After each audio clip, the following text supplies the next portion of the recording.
Salam, selamat pagi saudaraku yang terkasih dalam Tuhan. Bagaimana kabarnya saudaraku? Pada kesempatan pagi minggu ini kita akan bertemu kembali dalam pembahasan atau belajar firman Tuhan. Pada pagi ini saya akan melanjutkan pelajaran dari kitab Kejadian. Hari Kamis yang lalu, tepatnya tanggal 25, kita sudah belajar Kejadian bagian 1. Sekarang kita melanjutkan yaitu Kejadian bagian 2. Karena kitab Kejadian itu dibagi menjadi 2 bagian. Supaya waktunya tidak terlalu panjang, maka yang Kejadian bagian pertama sudah kita pelajari. Sekarang kita akan belajar Kejadian bagian 2. Dalam Kejadian bagian 2 ini, tujuan kita belajar adalah agar jemaat mengetahui dan mengerti bahwa Allah yang menjadi pencipta manusia selalu menunjukkan kasih dan kesetiaannya dalam memelihara umatnya. Saya ulang, kita belajar Kejadian bagian 2 ini ada tujuannya. Tujuannya adalah supaya setiap jemaat mengetahui dan mengerti bahwa Allah yang menjadi pencipta manusia selalu menunjukkan kasih dan kesetiaannya dalam memelihara umatnya. Setelah mengetahui dan mengerti betapa besar keagungan dan kemahakuasaan Allah dalam sejarah peristiwa-peristiwa terbesar dalam pelajaran pertama, maka pelajaran ini merupakan kelanjutan dari pelajaran tersebut. Pelajaran ini berisi bagaimana Allah memelihara umatnya melalui kehidupan dari bapak-bapak orang beriman. Yang pertama, ajaran utama kitab Kejadian yaitu pasal 11 sampai pasal 50. Dalam pasal 11 sampai 50 akan kita dengarkan dan kita akan belajar bersama-sama yaitu 4 orang tokoh penting sebagai bapak-bapak orang beriman. Kita akan belajar 4 tokoh penting bagi bapak-bapak orang beriman pada zaman itu. Nah, inilah yang perlu kita ketahui bersama-sama. Maka saya mengingatkan setiap kali saya menyampaikan firman Tuhan supaya jemaat menyiapkan yaitu catatan untuk saudara supaya saudara nanti di waktu kesempatannya bisa untuk membuka kembali.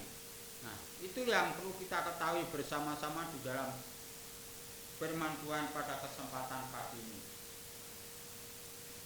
Sejarah kehidupan Abraham, yang pertama peristiwa daripada bapak-bapak orang beriman adalah peristiwa kehidupan Abraham.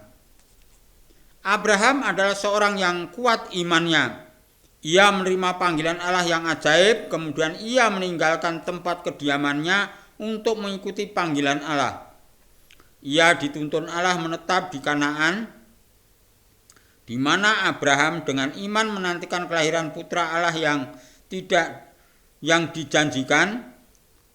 Karena ketaatan Abraham, maka Allah mengadakan perjanjian berkat bagi Abraham dan keturunannya.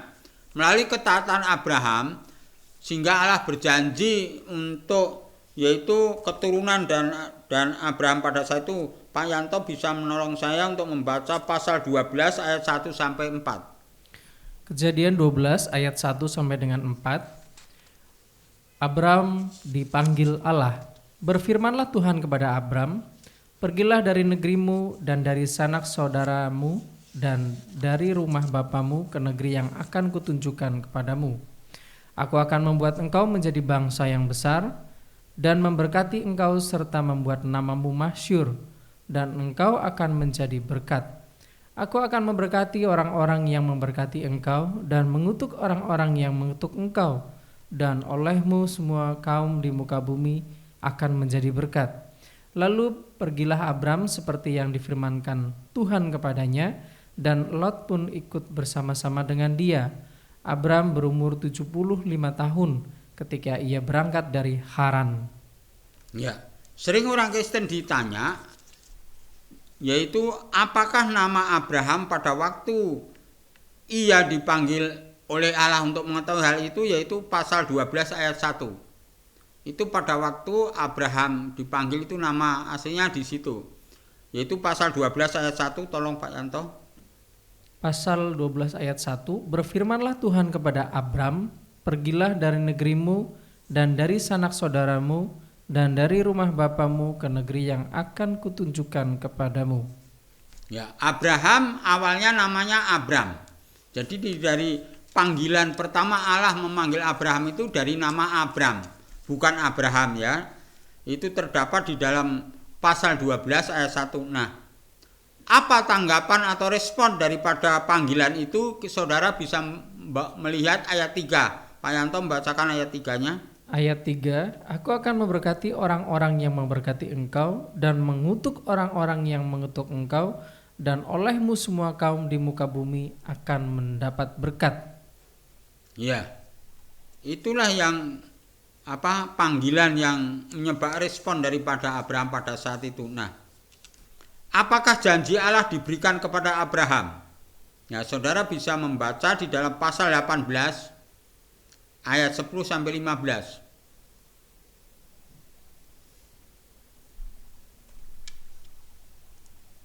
Kejadian 18 ayat 10 sampai ayat 15. 10 sampai dengan 15, dan firman-Nya, sesungguhnya aku akan kembali tahun depan mendapatkan engkau. Pada waktu itulah Sarah istrimu akan mempunyai seorang anak laki-laki, dan Sarah mendengarkan pada pintu kemah yang di belakangnya. Adapun Abraham dan Sarah telah tua dan lanjut umurnya, dan Sarah telah mati haid. Tertawalah Sarah dalam hatinya, katanya, akan birahikah aku setelah aku sudah layu, sedangkan tuanku sudah tua? Lalu berfirmanlah Tuhan kepada Abraham, mengapakah Sarah tertawa dan berkata, sungguhkah aku akan melahirkan anak sedang aku telah tua? Adakah sesuatu apapun yang mustahil untuk Tuhan? Pada waktu yang ditetapkan itu, tahun depan, aku akan kembali mendapatkan engkau. Pada waktu itulah Sarah mempunyai seorang anak laki-laki. Lalu Sarah menyangkal, katanya, aku tidak tertawa, sebab ia takut, tetapi Tuhan berfirman, tidak, memang engkau tertawa. Ya, itu janji Allah kepada Abraham. Nah, apakah janji itu digenapi? Saudara bisa membaca di dalam pasal 21. Pasal 21 ayat 1 sampai 3. Kejadian 21 ayat 1 sampai dengan 3. Tuhan memperhatikan Sarah seperti yang difirmankannya, dan Tuhan melakukan kepada Sarah seperti yang dijanjikannya. Maka mengandunglah Sarah, lalu ia melahirkan seorang anak laki-laki bagi Abraham dalam masa tuanya, pada waktu yang telah ditetapkan sesuai dengan firman Allah kepadanya. Abraham menamai anaknya yang baru lahir itu Ishak, yang dilahirkan Sarah baginya.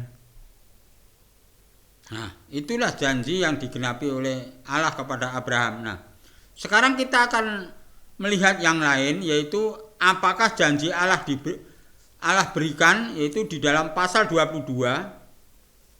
Pasal 22 ayat 15 sampai 18. Kejadian 22 ayat 15 sampai dengan 18. Untuk kedua kalinya berserulah malaikat Tuhan dari langit kepada Abraham, katanya, aku bersumpah demi diriku sendiri, demikianlah firman Tuhan, karena engkau telah berbuat demikian dan engkau tidak segan-segan untuk menyerahkan anakmu yang tunggal kepadaku, maka aku akan memberkati engkau berlimpah-limpah dan membuat keturunanmu sangat banyak seperti bintang di langit dan seperti pasir di tepi laut, dan keturunanmu itu akan menduduki kota-kota musuhnya. Oleh keturunanmu lah semua bangsa di bumi akan mendapat berkat, karena engkau mendengarkan firman-Ku. Pertanyaannya, apakah Abraham yang menyebabkan Abraham diberkati oleh Allah? Karena dia senang mendengarkan firman Tuhan. Setiap firman Tuhan diamini dan diyakini bahwa itu adalah janji Tuhan yang akan digenapi. Demikian juga setiap saudara mendengarkan firman Tuhan, saudara merasa diteguhkan, amin, amin. Yakinilah dalam hidup saudara, pasti janji itu akan terjadi dalam hidup saudara.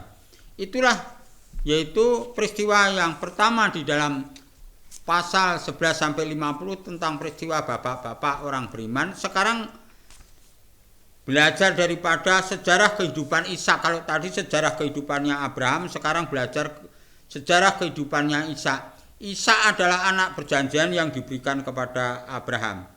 Ishak dilahirkan melalui kelahiran yang ajaib, yaitu pada suatu Sarah sudah tua.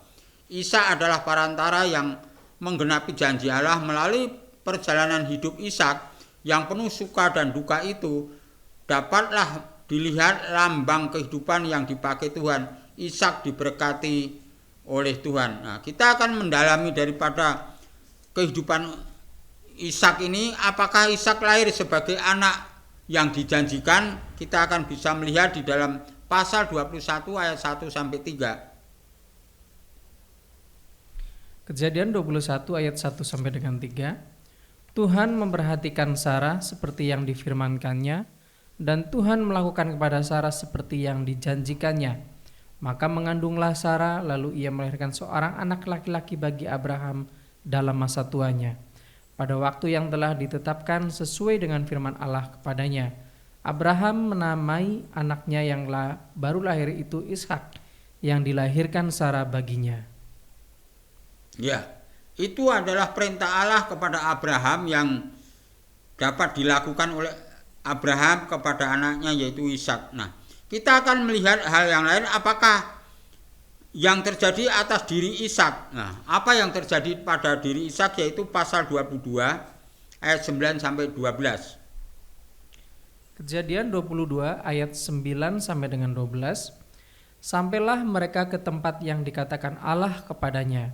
Lalu Abraham mendirikan mezbah di situ, disusunnyalah kayu, diikatnya Ishak anaknya itu, dan diletakkan di mezbah itu di atas kayu api. Sesudah itu Abraham mengulurkan tangannya, lalu mengambil pisau untuk menyembelih anaknya. Tetapi bersuruhlah malaikat Tuhan dari langit kepadanya, "Abraham, Abraham," sahutnya, "Ya Tuhan." Lalu ia berfirman, "Jangan bunuh anak itu dan jangan kau apa-apakan dia, sebab telah ku ketahui sekarang bahwa engkau takut akan Allah dan engkau tidak segan-segan untuk menyerahkan anakmu yang tunggal kepadaku."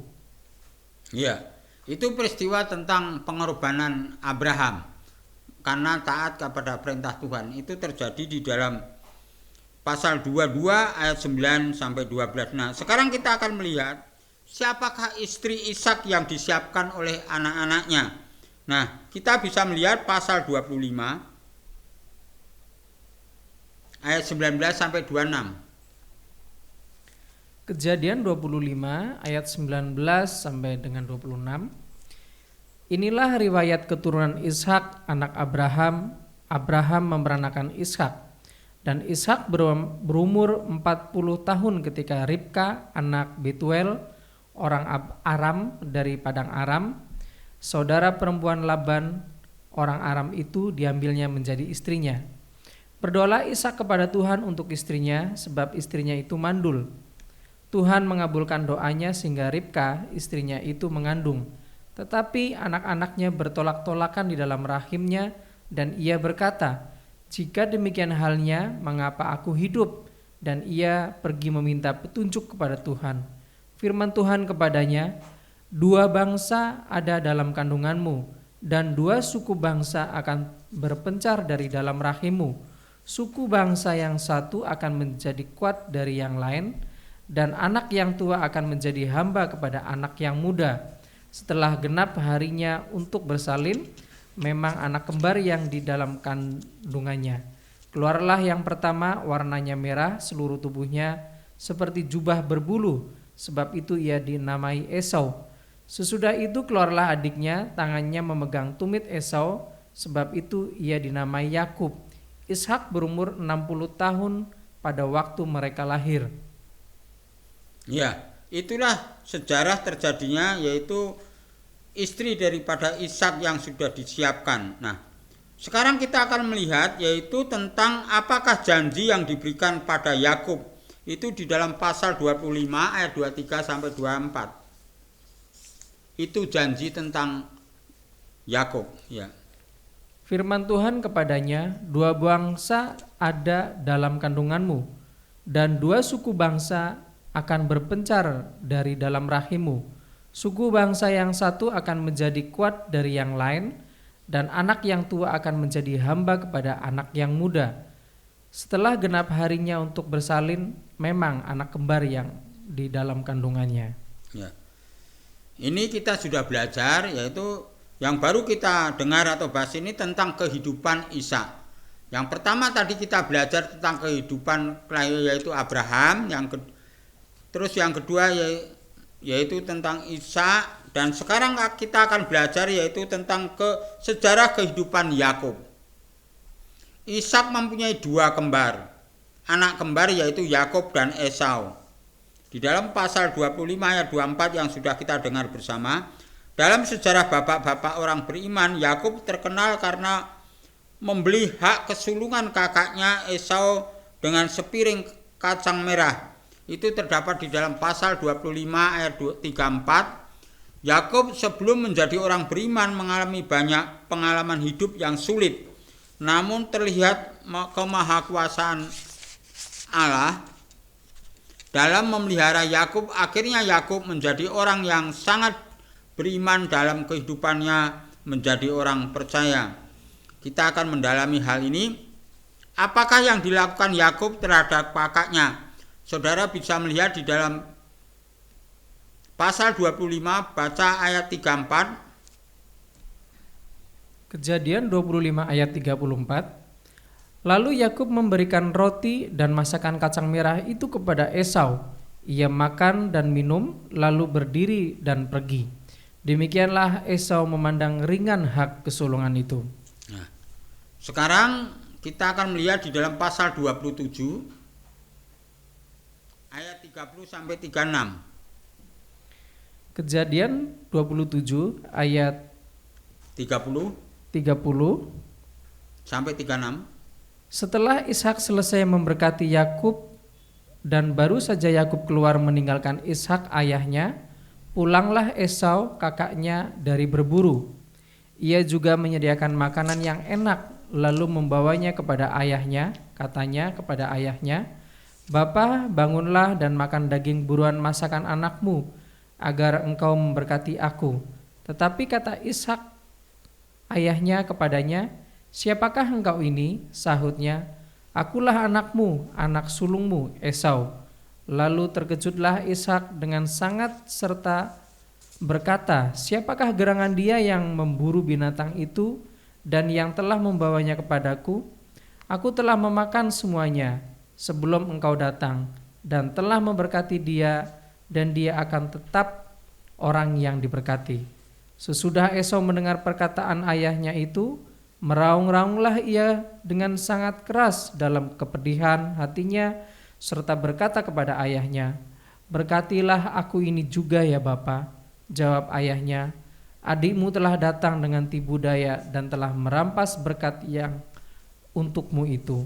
Kata Esau, "Bukankah tepat namanya Yakub, karena ia telah 2 kali menipu aku?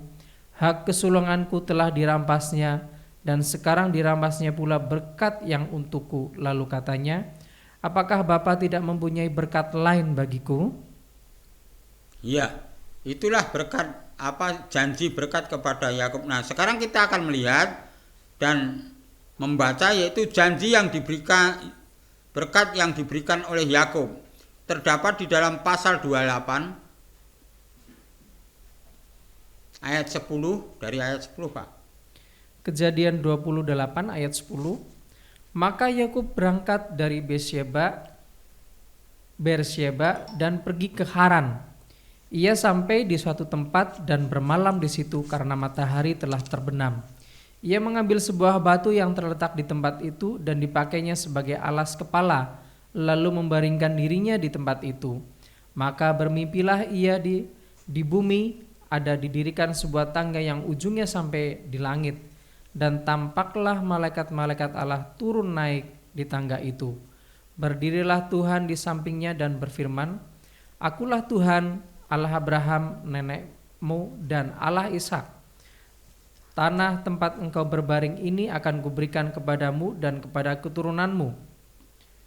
Keturunanmu akan menjadi seperti debu tanah banyaknya, dan engkau akan mengembangkan ke sebelah timur, barat, utara, dan selatan, dan olehmu semua serta keturunanmu semua kaum di muka bumi akan mendapat berkat.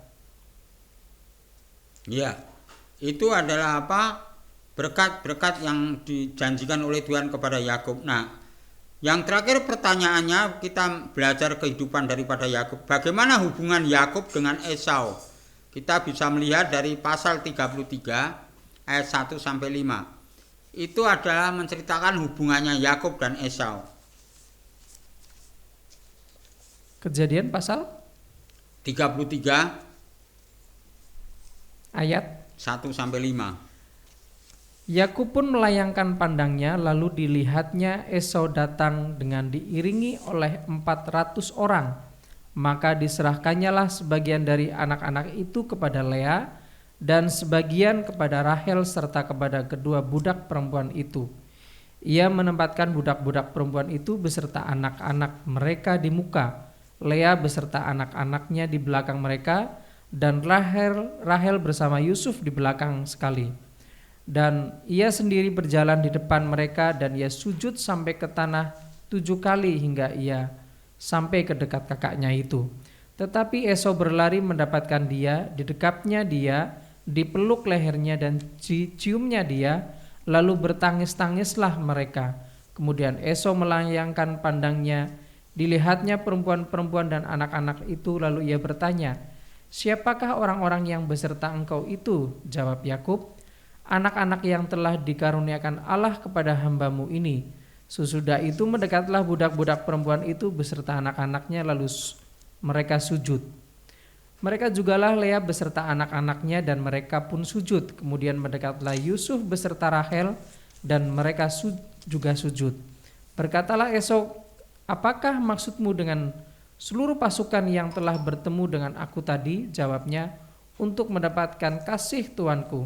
Tetapi kata Esau, "Aku mempunyai banyak, adikku, peganglah apa yang ada padamu." Tetapi kata Yakub, "Janganlah kiranya demikian.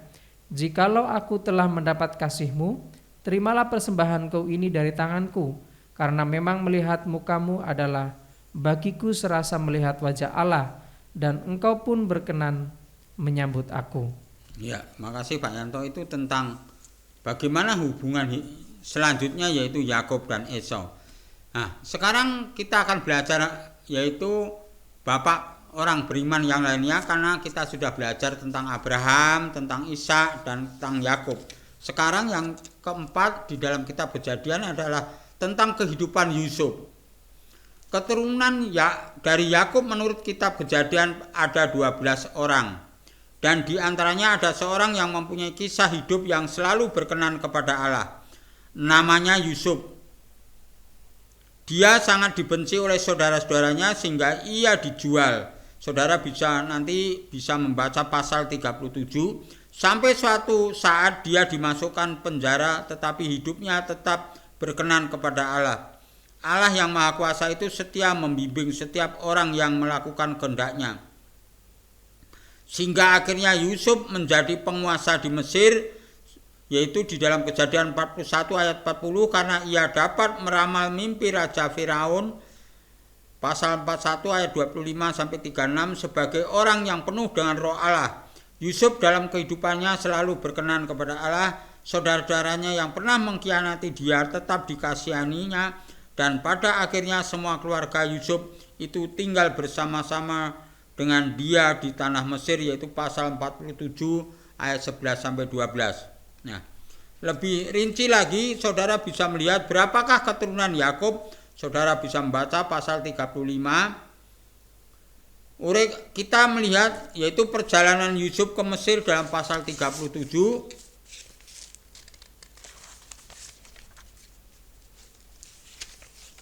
Ketulusan hati Yusuf pasal 39. Yusuf, yang dilakukan Yusuf dan apakah yang ia terima. Nah, itu apa yang menjadikan Yusuf yang dilakukan dan apa akibat yang dilakukan oleh Yusuf. Saudara bisa melihat di dalam pasal 41 sampai seterusnya. Kisah akhir kehidupan Yusuf itu dari pasal 47 sampai 50 itu kisah yaitu kehidupan daripada Yusuf. Nah, boleh disingkat, Yusuf sampai ke istana Firaun itu tidak mudah. Tidak langsung Yusuf langsung sampai ke istana Firaun. Melalui proses yaitu kehidupannya harus masukkan di dalam sumur dulu, harus masuk dari penjara. Dari penjara disitulah baru ketemu dengan Firaun dan masuk ke istana, demikian juga. Kalau kehidupan orang percaya, kita harus siap diproses sepertinya Yusuf. Mungkin saudara dalam hal yang menderita susah, dari situlah awal daripada kesuksesan dalam hidup saudara bersama Tuhan. Seperti halnya kita belajar daripada kehidupan Yusuf ini. Nah, kita sudah belajar 4 bapak tokoh di dalam kitab Kejadian, yaitu orang-orang beriman. Yang pertama sejarah kehidupan daripada Abraham, yang kedua Ishak, yang ketiga Yakub, yang keempat adalah Yusuf. Nah, dari 4 bapak beriman ini memberikan teladan bagi kita semua. Kita harus taat diproses oleh Tuhan di dalam kehidupan kita. Mungkin dalam proses itu tidak enak seperti Yusuf. Bagaimana dia dimasukkan dalam sumur, pasti juga tidak enak dan sakit. Bagaimana dia di penjara, tapi itulah proses Tuhan sehingga dia sampai pada istana. Bukan langsung ke istana sehingga enak saja. Maka dari itu kita kalau diproses oleh Tuhan dalam kehidupan kita, berarti Tuhan punya rencana di dalam kehidupan kita. Tapi tinggal kita apakah kita sama seperti Yusuf mengalami suatu kehidupan yang seperti itu, tapi dia tetap menjaga hidupnya dalam kekudusan, dalam kehidupannya benar di mata Tuhan. Di dalam Allah memanggil seseorang untuk menjadi hambanya, ia selalu memelihara dan mencukupkan kebutuhan hambanya. Nah, ini yang harus kita imani. Kalau orang itu dipanggil oleh Tuhan dan menyambut respon dengan baik, jalanilah dengan baik sehingga apa? Tuhan akan memelihara. Ada pengalaman hidup saya menyambut panggilan Tuhan pada waktu saya masih mengajar. Nah, inilah yang perlu kita ketahui. Tapi sampai saat ini Tuhan tetap memelihara dalam kehidupan saya, meskipun melalui dengan cara bagaimana Tuhan kita tidak tahu. Yang penting panggilan Tuhan untuk melayani dalam bentuk apapun, mari kita sambut seperti halnya Yusuf. Ketaatan pada firman Allah merupakan jalan memperoleh kehidupan yang berkelimpahan ini. Ketaatan pada firman Tuhan. Ketergantungan mutlak kepada Allah merupakan jalan untuk mengalami atau menerima kuasa Allah. Bapak Abraham merupakan contoh iman yang sejati. Bapak Ishak merupakan contoh akan ketaatan dan kehendak Allah dan orang tua. Bapak Yakub merupakan contoh akan kemenangan dari penderitaan dan membawa kebahagiaan. Bapak Yusuf merupakan contoh dan kehidupan yang penuh akan kasih kepada Allah dan sesama. Kita belajar daripada proses kelahiran dan kehidupan daripada 4 bapak beriman, yaitu Abraham, Ishak, Yakub dan Yusuf. Ini menjadikan berkat bagi kita bersama dalam ibadah pagi ini. Amin. Mari kita akan berdoa. Tuhan Yesus, kami mengucap syukur dan terima kasih Tuhan kalau Engkau telah memberkati ibadah pada pagi ini melalui firman-Mu Tuhan. Terima kasih Tuhan Yesus, pada saat ini kami ingin mengakhiri dan Tuhan memberkati jemaat khususnya yang mengikuti ibadah pada pagi ini. Tolong Tuhan cukup berkati dan Kau jagai, lindungi keluarga mereka masing-masing Tuhan. Terima kasih Tuhan, dan kami juga menyerahkan untuk bangsa dan negara kami ke tangan kuasa-Mu Tuhan. Terima kasih Tuhan, dalam nama Yesus kami berdoa dan ucap syukur. Mari kita mohon berkat daripada Tuhan kita Yesus Kristus. Kiranya anugerah damai sejahtera dari Allah Bapa, Putra dan Roh Kudus menyertai hidup saudara, keluarga saudara saat ini sampai Tuhan Yesus datang yang kedua kalinya. Amin. Doksologi.